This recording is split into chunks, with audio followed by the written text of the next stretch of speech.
Hello students, स्वागत है आप सबका साधना चैनल में।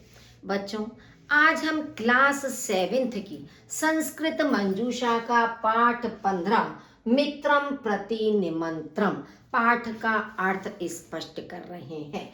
जैसा कि शीर्षक का अर्थ है मित्रम प्रति निमंत्रण, यानी कि मित्र को आमंत्रित करना या मित्र को बुलाना।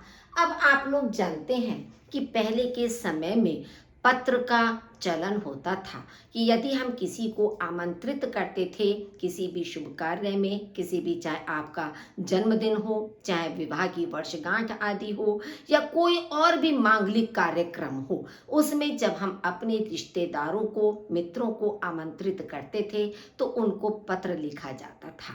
लेकिन आज के समय में जरूर इसमें कुछ परिवर्तन आ गया है कि या तो फोन का प्रचलन अधिक हो गया है तो फोन से आप कर दिया जाता है, या फिर ईमेल ने स्थान ले लिया है पत्र का।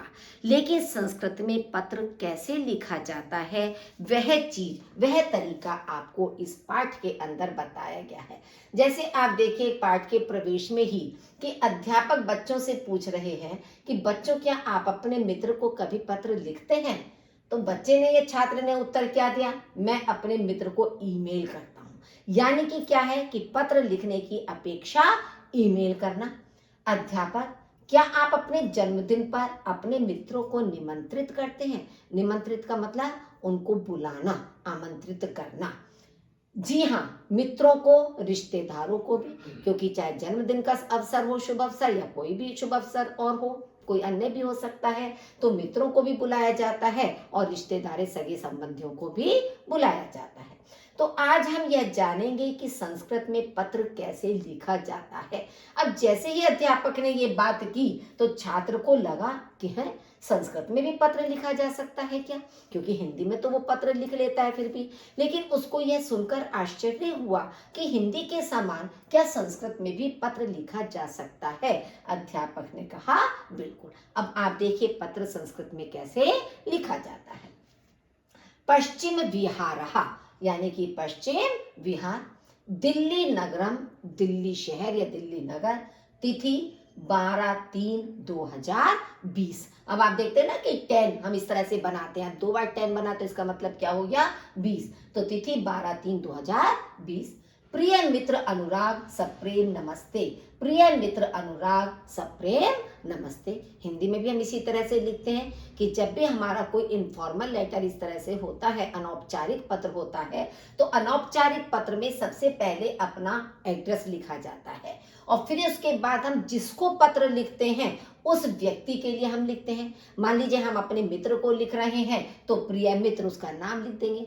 किसी बड़े व्यक्ति को लिख रहे हैं तो आदरणीय, पूजनीय, पूज्य, इन तरह के शब्दों का हम प्रयोग करते हैं।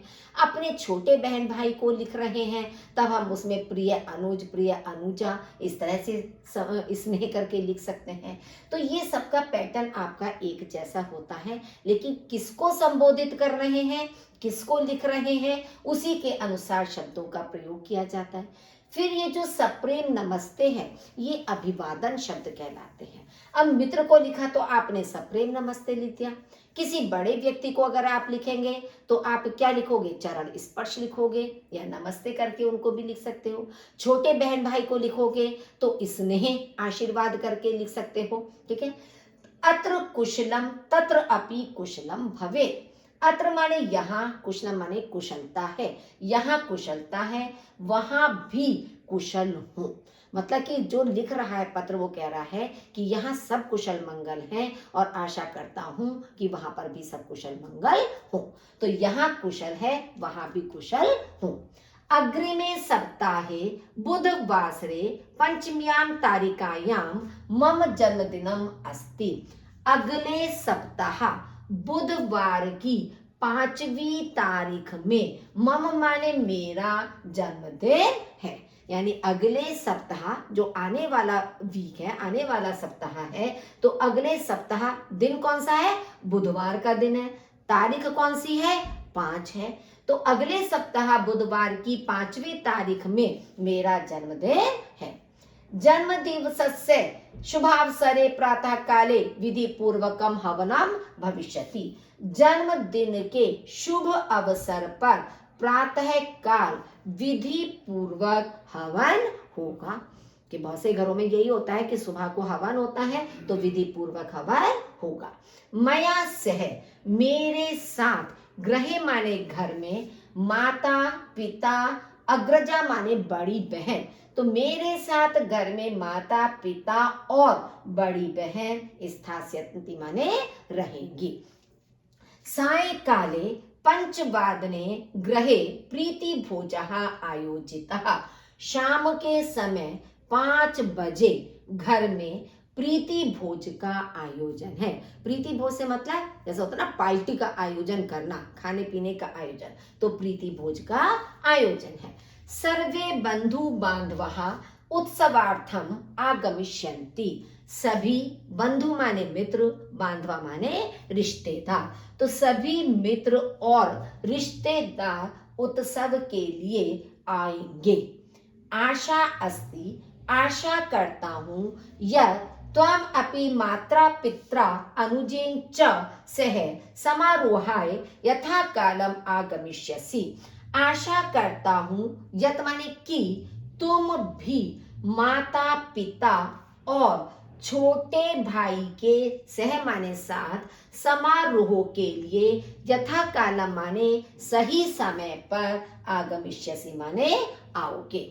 आशा करता हूं कि तुम भी माता पिता और छोटे भाई के साथ समारोह के लिए उचित समय पर आओगे। अस्माकं सर्वेषां च उत्साहं वर्धिष्यसि, और हम सबका उत्साह वर्धिष्यसि माने बढ़ाओगे। एषः हर्षमयः अवसरः, यह खुशी का मौका है। एतस्मिन् अवसरे वयं सर्वे मिलित्वा गास्यामः, नर्तिष्यामः, उत्सवस्य च आनंदम अनुभविष्यामः। एतस्मिन् माने इस अवसर पर या मौके पर हम सब मिलकर गाएंगे, नाचेंगे और उत्सव का आनंद लेंगे। अनुभविष्यसि माने होता है ऐसे अनुभव करेंगे, लेकिन यहाँ पर आपका सही अर्थ आ रहा है उत्सव का आनंद लेंगे। मम पितरौ त्वाम स्मृतः, मेरे, अब पितरौ द्विवचन लगा है तो इसका मतलब क्या हो गया, माता पिता, मेरे माता पिता, त्वाम माने तुमको, स्मृतः माने याद करते हैं, मेरे माता पिता तुमको याद करते हैं। अहम तव आगमनस्य प्रतीक्षां करिष्यामि, मैं तुम्हारे आने की प्रतीक्षा करूंगा या इंतजार करूंगा।